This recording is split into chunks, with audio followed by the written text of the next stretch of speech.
வணக்கம் ஃப்ரெண்ட்ஸ். சிவபெருமானை வணங்கணுன்னா நந்தி தேவர் அனுமதி இல்லாமல் சிவபெருமானை வணங்க முடியாதுங்க. நந்தி தேவரை கடந்து தான் சிவபெருமானை நம்ம தரிசிக்க முடியும். ஆனால் இங்கே ஒரு மலையே நந்தி தேவரை காட்சி அளிக்கிறாருங்க. ஆமாங்க, அப்படிப்பட்ட புனிதமான ஒரு மலை தான் பருவதமலை. மலைகளுக்கெல்லாம் மலை அப்படின்னு அழைக்கக்கூடிய இந்த மலைக்கு நான் ஜனவரி மாதம் 2025 பயணம் மேற்கொண்டாங்க. அந்த பயணத்தினுடைய ஃபுல் வீடியோ தான் உங்களுக்கு இணைச்சிருக்கேன். வாங்க வீடியோக்குள்ளே போகலாம். சேனலுக்கு ஃபஸ்ட் டைம் பார்க்குறவங்க சப்ஸ்கிரைப் பண்ணுங்கள், உங்கள் ஃப்ரெண்ட்ஸ் அண்ட் ஃபேமிலிக்கு ஷேர் பண்ணுங்கள். வாங்க வீடியோக்குள்ளே போகலாம்.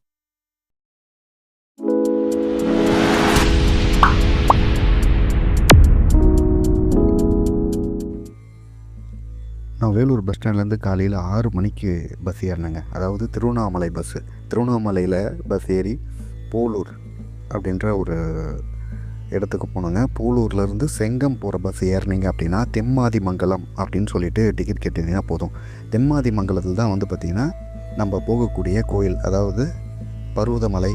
அந்த மலை அங்கே தான் இருக்குங்க. அங்கே இறங்குனீங்கன்னா ஒரு ஆளுக்கு ஆட்டோவில் 40 ரூபாங்க. நீங்கள் சிங்கிள் பர்சனாக போனீங்கன்னா 100 ரூபா வாங்குகிறாங்க. நீங்கள் ஷேரிங்கில் போனீங்கன்னா ஒரு ஆளுக்கு வீரபத்ரர் கோயில் வரைக்கும் 40 ரூபா. இல்லை நான் பார்த்திங்கன்னா இந்த கேட் வரைக்கும் போகணும் ஆசைப்பட்டிங்கன்னா உங்களுக்கு 20 ரூபா. நீங்கள் தனிப்பட்ட முறையில் போகிறதுன்றது பெஸ்ட். 100 ரூபா கொடுத்தீங்கன்னா உங்களை வீரபத்ரர் கோயில் வரைக்கும் எடுத்துன்னு விடுறாங்க. நல்லா பார்த்துங்க, இங்கே மதியம் 3 மணி வரைக்கும் தான் அலௌடு. காலையிலேருந்து மதியம் 3 மணி வரைக்கும் தாங்க அலௌடு. இங்கே போகக்கூடிய இந்த ஆஃப் ரோட்டில் நம்மளுக்கு கோயிலினுடைய மலை உச்சி பிரமிப்பாக இருக்குங்க பார்க்கும்போது. அதை நீங்கள் பார்த்துக்கிட்டே நீங்கள் போனீங்கன்னா வீரபத்ரர் கோயிலை சென்றடையலாம். இந்த வீரபத்ரர் கோயில் ரொம்ப ரொம்ப முக்கியமான கோயிலுங்க. நீங்கள் மலை மேலே ஏறக்கூடிய ஒவ்வொருத்தரும் இங்கே தரிசனம் பண்ணாமல் ஏற முடியாது. எனக்கு நடந்த இங்கே எக்ஸ்பீரியன்ஸ் ரொம்ப ரொம்ப ஆச்சரியமான எக்ஸ்பீரியன்ஸாக இருக்குது. இது எனக்கு மட்டும் தான் நடந்ததா இல்லை எல்லாருக்கும் நடந்ததில்லை. ஏன்னா அங்கேயே பார்த்திங்கன்னா நம்மளுக்கு சாட்டையை போட்டு என்னை ஆசீர்வாதம் பண்ணி தான் அந்த ஐயர் அமிச்சார். அது மட்டும் இல்லாமல் அங்கே கொடுக்கக்கூடிய கஞ்சி பிரசாதத்தையும் நம்ம சாப்பிட்டு ஏறோன்னா நம்ம உடம்புக்கு நல்ல புத்துணர்ச்சி கிடைக்குங்க.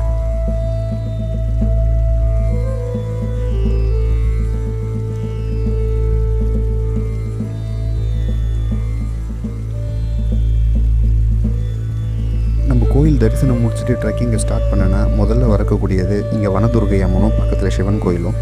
இதை நம்ம தரிசனம் பண்ணிவிட்டு நம்மளுடைய ட்ரெக்கிங்கை ஸ்டார்ட் பண்ண வேண்டியது தான்.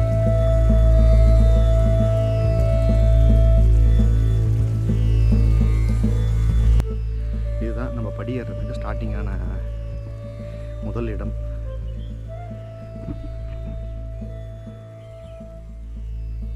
இங்கேருந்து படிக்கட்டு பாதை ஸ்டார்ட் ஆகுது. வாங்க அடுத்து பார்க்கலாம்.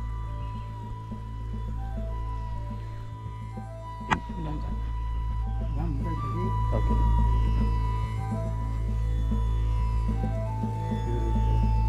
சிவனுடைய பாதம் இல்லையா?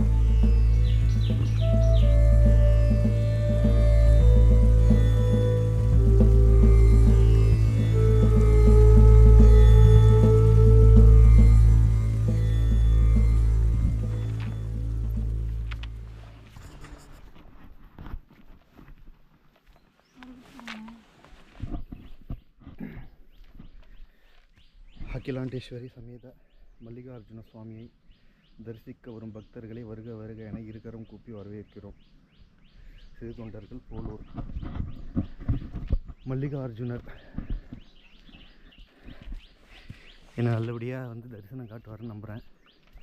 ரொம்ப நாள் என்னுடைய வேண்டுதல் இது. வாழ்க்கையில் ஒரு டைமாச்சும் பார்க்கணும் அப்படின்னு. இன்றைக்கி நல்ல முறையாக என்னை இந்த பூமியில் பாதத்தை வைக்க வச்சுட்டாரு. ரொம்ப சந்தோஷமாக இருக்குது. இதே சந்தோஷத்தோடு எனக்கு நல்லபடியாக தரிசனம் காட்டினாருன்னா போதும்.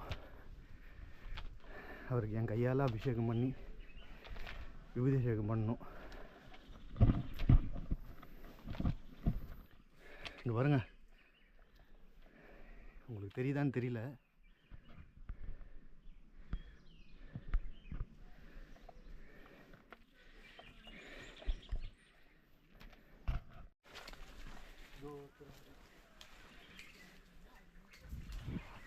எல்லாருமே பக்தர்கள் எல்லாம் பிரசாதம் கொடுத்துன்னுக்குறாங்க.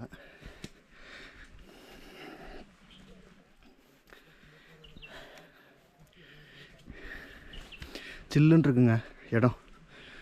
மலை மேலே ஏறும்போது காற்று இல்லை, ஆனால் செடியில் இருக்கக்கூடிய குளிர்ச்சி வந்து நம்மளுக்கு அப்படியே உடம்புல இறங்குது.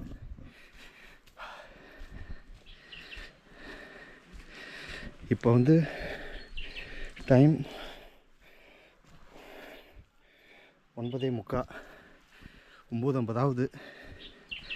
நான் காலையில் ஸ்டார்ட் பண்ணது வேலூர்லேருந்து 6:30 மணிக்கு போலூர் பஸ் ஏறினேன். போலூர் வந்துட்டு போலூர்லேருந்து செங்கம் பஸ் ஏறி திம்மாதிமங்கலம் சொல்லிட்டு இறங்கினாங்க. அது ஒரு 15 கிலோமீட்டர் போலூர்லேருந்து. அங்கே வரும்போது 8:30 மணி. வேலூர்லேருந்து பஸ் ட்ராவல் 1.25 மணி நேரத்துலேருந்து 2 மணி நேரம் ஆகுங்க பஸ் ட்ராவல். நீங்கள் இந்த வரது தந்தா கார்லேயும் வரலாம். கார் பார்க்கிங் அவ்வளோ அருமையாக இருக்குது. கீழே கார் பார்க்கிங் போட்டு அங்கேருந்தும் நடக்கிறதுக்கு ஆரம்பிக்கலாம்.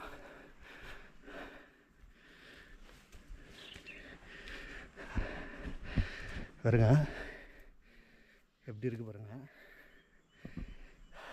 ஈஸ்வரா,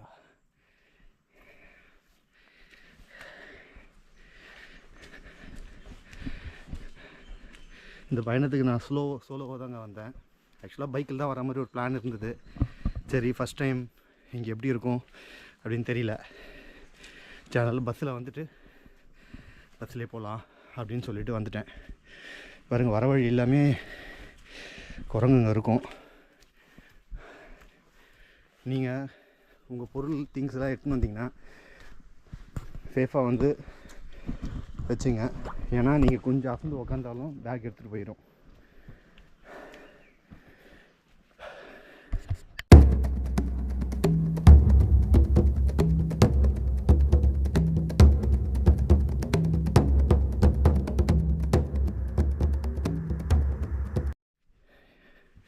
இந்த 450 படி 500 படி ஏறி வந்தோடனே இங்கே ஒரு கடை இருக்குது, டென்ட்டு. இங்கே ரெஸ்ட் எடுக்கிறவங்க எடுக்கலாம். வாங்க, என்ன இருக்குன்னு பார்க்கலாம்.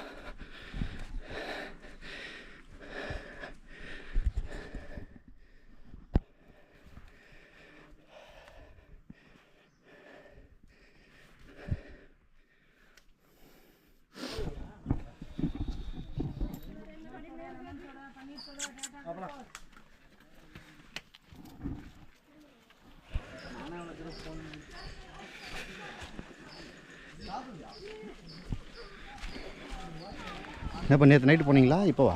காலையில் 6 மணிக்கு வந்து இறங்கிட்டீங்களா போயிட்டு?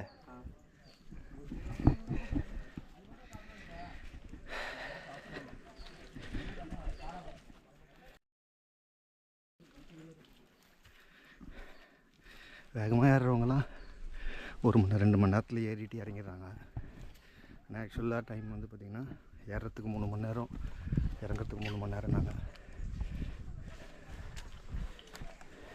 பைரவா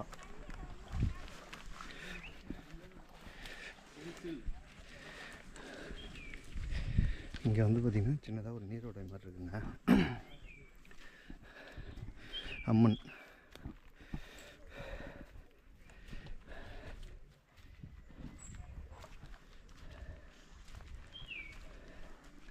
சிவனும் பார்வதியும் இங்கே அமர்ந்த நிலையில் இருக்கிறாங்க.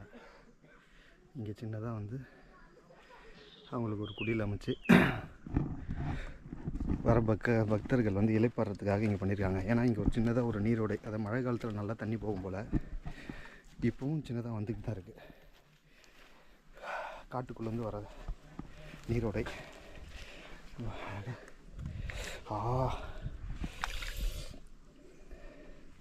காலை வச்சு வந்து சில்லுன்னு இருக்குங்க. Natural water. இங்கே பாருங்கள், பார்த்தீங்கன்னா தெரியும். இந்த காட்டு வழியாக வருது, இப்படி கீழே போகுது.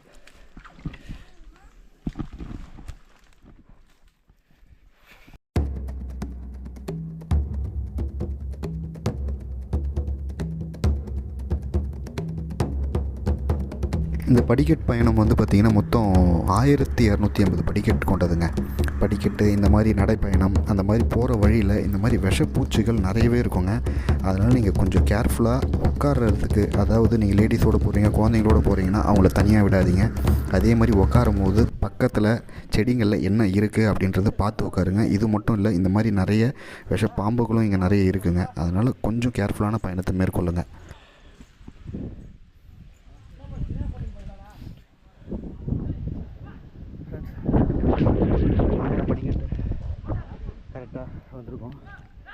9:40க்கு ஏற ஆரம்பித்தோம். 10:21, 3/4 மணி நேரம், 45 மினிட்ஸ் ஆகிருக்கு.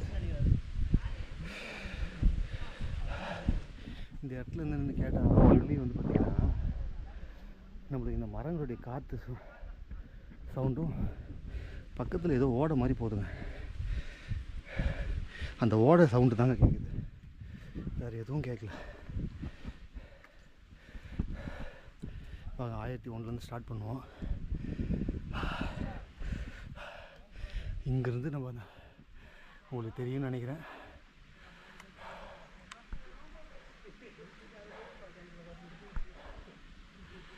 அந்த மலை உச்சிக்கு தான் போகிறோம்.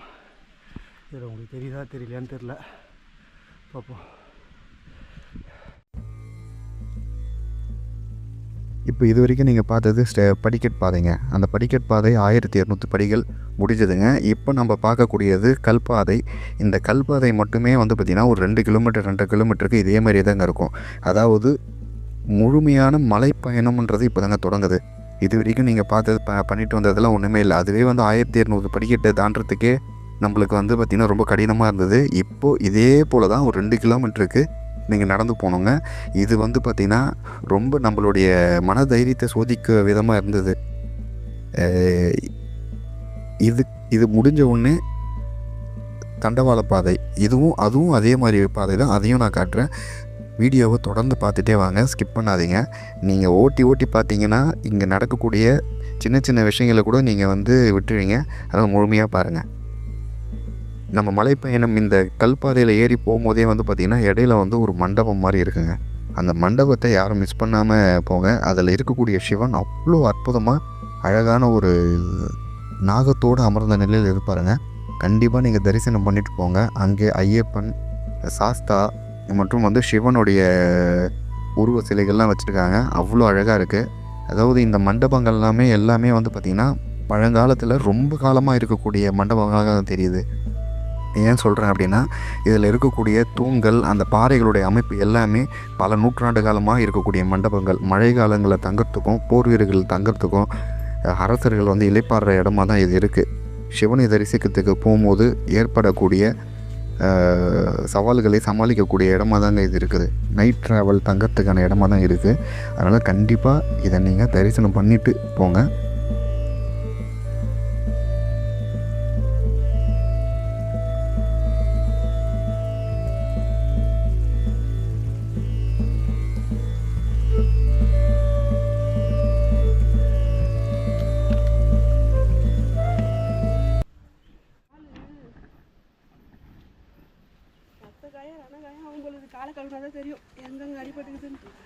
பார்த்து நான் முன்ன சொன்ன மாதிரி அந்த கல்பாறை பாதை முடிஞ்சதுங்க. இப்போ வந்து பார்த்திங்கன்னா இது தண்டவாள பாதை இல்லை தடுப்பு பாதைன்னு சொல்லலாம். எல்லாம் வேர்களாலேயே இருக்குங்க இந்த பாதை. இது வந்து கற்கள் வந்து உருண்டி விழாமல் இருக்கிறதுக்கும், மழை காலங்களில் யாரும் வந்து வழுக்காமல் இருக்கிறதுக்கும் அந்த தடுப்பு மாதிரி போட்டிருக்காங்கங்க. இது முழுக்க வந்து பார்த்திங்கன்னா மழை காலங்களில் ஃபுல் அண்ட் ஃபுல் வழுக்கக்கூடிய இடமா தாங்க இருக்கும். ஏன்னா அந்த இடம் வந்து மக்கள் நடந்து வழுவழுப்பு பாதையாக தாங்க இருக்குது. கல்பாதை மற்றும் வழுவழுப்பான ஒரு பாதையாக தான் இருக்குது. ரொம்ப கடினமான ஒரு மலைப்பயணங்க. இதை வந்து சாதாரணமாக யாரும் எடை போட்டு வந்துட வேண்டாம். அந்த மலைப்பயணம் செல்லும் போதே வந்து பார்த்திங்கன்னா ஒரு அற்புதமான காட்சினா இது தாங்க. இது வந்து நிறைய நம்ம ஷார்ட்ஸ்லேயும் ரீல்ஸ்லேயும் பார்த்துருப்போம். பருவதமலை போகிறவங்க கண்டிப்பாக இதை எடுத்து போடாமல் இருக்க மாட்டாங்க. அவ்வளோ ஒரு அற்புதமான இடம். நிறைய பேர் வந்து இது வணங்கிட்டு இங்கே நின்று ஓரத்தில் நின்று இளைஞர்கள் ஃபோட்டோ எடுக்கிறதும், அந்த உயிர் பயமே இல்லாமல் வந்து பார்த்திங்கன்னா நுனியில் நின்று எடுக்கிறாங்க. அதெல்லாம் மக்கள் தவிர்க்கணும். கடவுளாக மட்டும் நம்ம பார்த்து தரிசனம் பண்ணிவிட்டு அவங்கக்கிட்ட ஆசீர்வாதம் வாங்கணும். இதை வந்து நம்ம ஒரு பொருட்டாக எடுத்துக்கின்னு நம்ம மதிக்கணுன்றது என்னுடைய தாழ்மையான வேண்டுகோள். நம்ம அங்கேருந்து போனோன்னா முழுமையான சவால் நிறைந்த பாதையே இப்போ தாங்க ஸ்டார்ட் ஆகுது. அதாவது நான் சொல்லும் போது தெரியும், கடபார பாதை. இப்போ நீங்கள் பார்க்குறது வந்து பார்த்தீங்கன்னா கடபார பாதையில் ஏறி தரிசனம் பண்ணிட்டு ரிட்டன் வரும்போது இருக்கக்கூடிய தண்டவாள பாதை, அதாவது ஏணி பாதைன்னு சொல்லுவாங்க. அது ரிட்டன் இறங்கக்கூடிய பாதை. இப்போ பார்க்குறீங்களா, இதுதான் கடபார பாதை. இங்கே வந்து என்னால் கேமரா எடுக்கவே முடியலங்க. ஏன்னா பார்க்கும் போதே வந்து பார்த்தீங்கன்னா கையை வச்சு தவந்துட்டு தான் நான் போனேன். இப்போ பார்க்குறீங்க பாருங்கள், 90 டிகிரி செங்குத்தாக இருக்கக்கூடியதில் கடபாரை அடிச்சு வச்சுருக்காங்க. அதில் நம்ம பிடிச்சிக்கிட்டு தான் ஏறணும். உண்மையாகவே ரொம்ப ரொம்ப மிகவும் கடினமான ஒரு சவால் நிறைந்த பாதைங்க. இத வந்து எப்படி வந்து இந்த இந்த பாதைய அமைச்சிருப்பாங்க, அவங்க எவ்வளோ வந்து சவால்கள மேற்கொண்டிருப்பாங்கன்னு நினைக்கும்போதே நம்மளுக்கு பிரமிப்பா இருக்கு. இந்த பாதையில லேடீஸ்லாமும் ஏறி வராங்க. உண்மையா மனதைரியம். ஏன்னா நான் ஏறி போம்போது பார்த்தீங்கன்னா தெரியும். எவ்வளோ பாதாளம்னு சொல்லிட்டு. எல்லாம் பசங்கலாம் கேங்கா வரவங்க விளையாட்டுத்தனமா ஏறிடுறாங்க. ஜாலியா ஏறிடுறாங்க.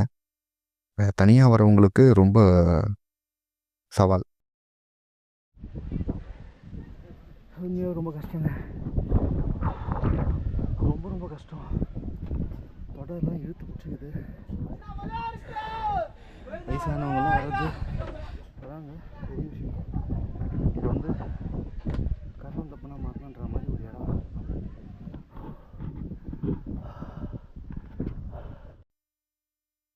நம்ம நடக்கவே கஷ்டப்பட்டுட்டு இருக்கும்போது, ஒரு பெரியவருங்க, ஒரு 50, 55 வயசு இருக்கும். அவரு இந்த கடப்பார பாதையில ஓடியே வந்தாருங்க. அதாவது நிக்கவே இல்லங்க. 2 பேக்க மாட்டிக்கிட்டு, இப்ப பார்க்குற காட்சி தான். அவரு நடந்து போறாரு பாருங்க. இதே வேகத்துல தாங்க ஃபுல்லா இறங்குனாரு. கண்ண மூடி கண்ண திறக்கிறதுக்குள்ள இறங்கிட்டாருங்க. அதாவது வார்த்தைகள் இல்லாத ஒரு அனுபவம். எவ்வளோ ஒரு கடினமான பாதை தெரியுங்களா? இங்கே எப்படி கம்பி போட்டிருப்பாங்கன்றதே தெரியல. இதை செஞ்சவங்கெல்லாம் வந்து கண்டிப்பாக சிவனுடைய அருள் இல்லாமல் இது பண்ணியே இருக்க முடியாது. சிவனுடைய பரிபூர்ண அருள் இருந்தால் மட்டும்தான் இந்த கடப்பாரை போடுறதுக்கோ இந்த கம்பி போடுறதுக்கோ முடிஞ்சிருக்கும். ஏன்னா சாதாரணமாக பிடிச்சே ஏற முடியலங்க. தொடையில் இருக்கிற மசில் எல்லாமே சதை எல்லாமே இழுத்து பிடிச்சிக்குது. ரொம்ப கடினமான எவ்வளோ வீடியோவில் நானும் பார்த்தேன். கடினம்னாங்களேன்னு உண்மையாகவே சொல்கிறேங்க.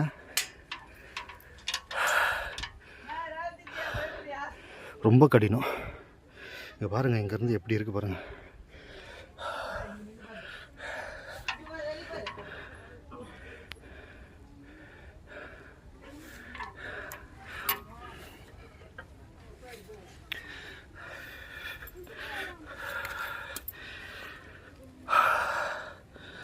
ஆஹா, செம வியூங்க.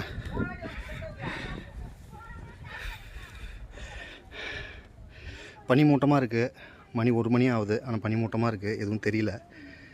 இருந்தாலும் தெரிஞ்ச வரைக்கும் பாருங்கள் மக்கள் எப்படி ஏறி வராங்க.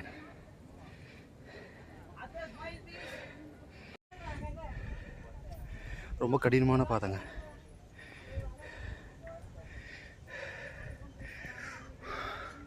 முழு தெம்மாதி மங்கலமும் தெரியுதுங்க.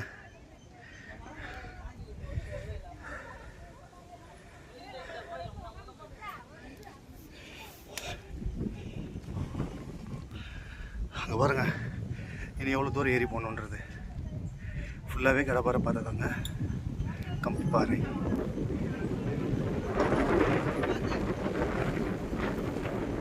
இது ரொம்ப ஆபத்தான இடங்க. இங்கே பாருங்க, இது வெறும் ஒரு பிளாட்ஃபார்ம் மாதிரி கம்பி போட்டிருக்காங்க. கீழே வந்து எவ்வளோ அதல பாதாளம்னு பாருங்கள்.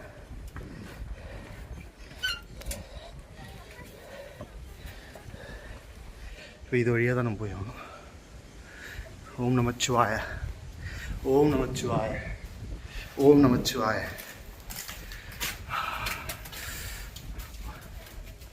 ஈஸ்வரா,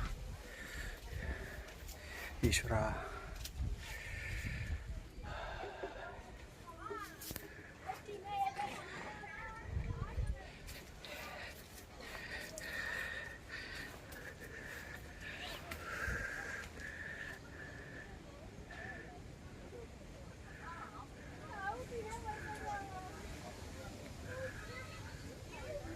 வந்தாச்சுங்க கோயிலுக்கு. இன்னும் எனக்கு தெரிஞ்சு ஒரு 20 நிமிஷம் ஆகும்னு நினைக்கிறேன் மேலே ஏறுறதுக்கு. அவ்வளோதான், ஏறிடலாம்.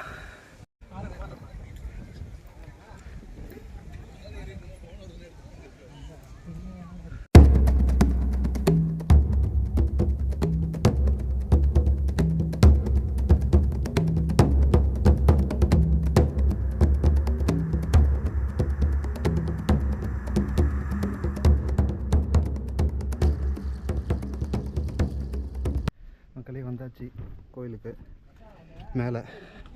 இப்போ டாப்பில் இருக்கும், பார்த்திங்கன்னா தெரியும். இதுதான் நம்ம கோயில் மேலே ஏறி வந்தோடனே நம்ம சன்னிதானத்துக்கு போகிற வழி. மேலே வந்து படிக்கட்டு இருக்குது, இறங்குற வழி. இங்கே பாருங்கள் பாருங்கள், நீங்களே பாருங்கள் இந்த வியூவை. உச்சியில் இருக்கும், டாப்பில் இருக்கும்.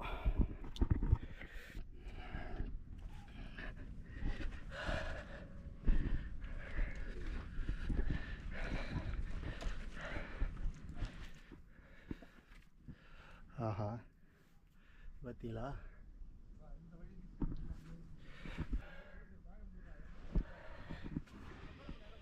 சின்ன வழியில் தான் ஏறி போகணும் பாருங்கள்.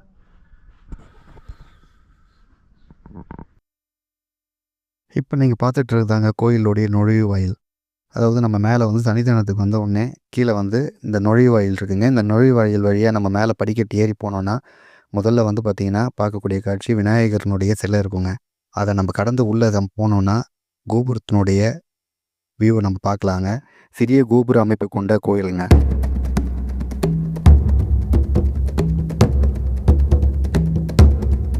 நம்ம கோபுரத்தாண்டிருந்து ஃபுல் மலையினுடைய வியூவும் பார்க்குறது அவ்வளோ அற்புதமான ஒரு காட்சிங்க.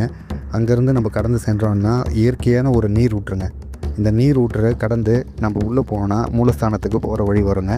இந்த பக்கமாக தான் எல்லாருமே போய் ஆகணும்.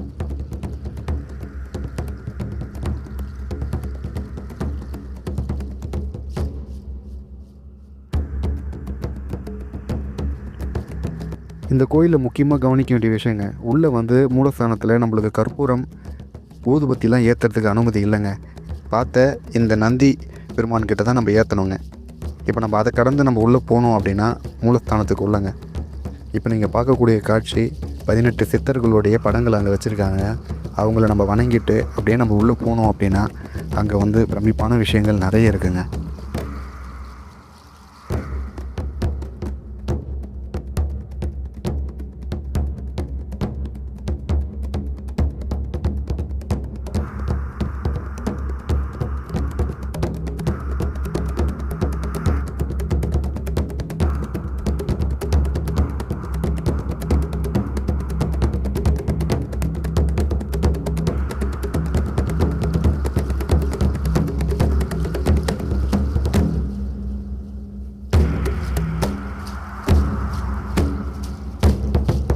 இதை நீங்கள் நிறைய ஷார்ட்ஸ் அண்ட் வீடியோஸில் பார்த்துருப்பீங்க. ஆனால் நேரில் பார்க்கும்போது அங்கே இருக்கிற ஒரு உணர்வே தனி. 18 சித்தர்களும் அமர்ந்து சிவனை நோக்கி தியானம் பண்ணுற மாதிரி ஒரு அமைப்புங்க.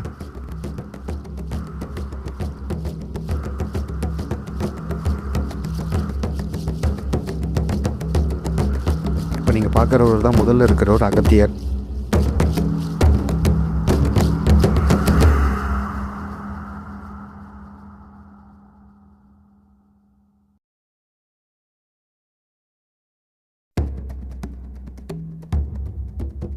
இதுதாங்க மூலஸ்தானத்துக்குள்ளே இருக்கிற நம்ம மல்லிகா அர்ஜுனர் சிவபெருமான். இப்போ நீங்கள் பார்க்குற காட்சி வந்து பார்த்திங்கன்னா, எனக்கு முன்னாடி இருந்த போனவங்க வந்து பார்த்திங்கன்னா அவங்க கையாலேயே அவங்க அபிஷேகம் பண்ணுறாங்க. நீங்கள் யாராக இருந்தாலுமே நம்ம கையால் தான் அவருக்கு நம்ம மனப்பூர்வமாக அபிஷேகம் பண்ண முடியும். அந்த டைமில் நீங்கள் வேறு எதையுமே நினைக்க முடியாது. உங்கள் நினப்பில் இருக்கக்கூடியதான் அந்த சிவன் மட்டும்தான். நம்ம மனமாற பிரார்த்தனை பண்ணிவிட்டு அங்கேருந்து நம்ம வெளியே வந்துட்டோங்க. வெளியே வந்தோடனே இப்போ நீங்கள் பார்க்குற மண்டபம் அன்னதான கூடம். அங்கே அன்னதானம் நான் போகிற டைமில் எனக்கு கிடைக்கல, அதனால் நான் அங்கேருந்து கீழே இறங்கிட்டேங்க. இது வந்து கீழே இறங்குற வழி. இப்போ நான் மேலே ஏறுற வழி நான் உங்களுக்கு பார்த்துருவீங்க. இது வந்து கீழே இறங்குற வழி. கீழே இறங்குற வழியில் குரங்குங்களுடைய அட்டகாசம் ரொம்பவே இருக்குது. உங்கள் பேகு எல்லாத்தையும் பத்திரமா வச்சுங்க. ஏன் சொல்கிறேன் அப்படின்னா, அங்கேயே வந்து ஒரு குரங்கு வந்து ஒருத்தரை கடித்த அனுபவத்தையும் நான் பார்த்தேன். காலை பிடிச்சி பேகு தராதனால கடித்ததெல்லாம் பார்த்தேன். அதனால் நீங்கள் வந்து கொஞ்சம் கேர்ஃபுல்லாக வந்து இருங்க.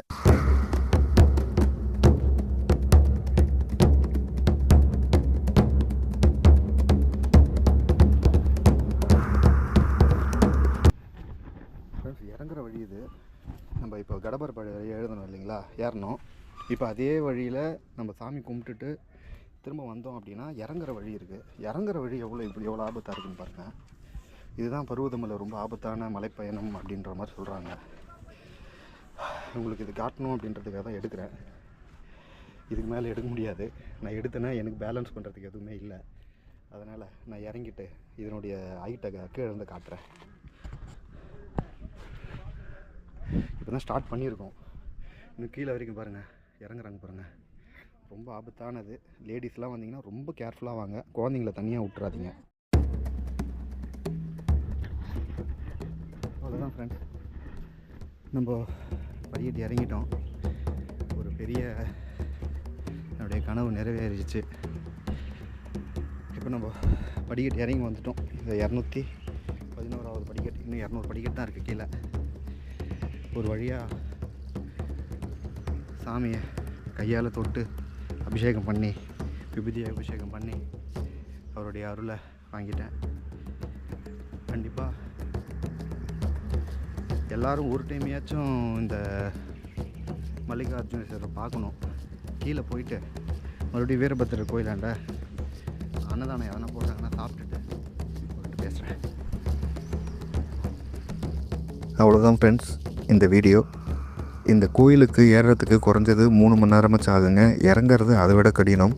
நீங்கள் போகும்போது வெறுங்காலில் கூட போயிருங்க. வரும்போது கண்டிப்பாக நீங்கள் செருப்போ இல்லை ஷூவோ நீங்கள் போட்டுக்கிறதுன்றது பெட்ரு.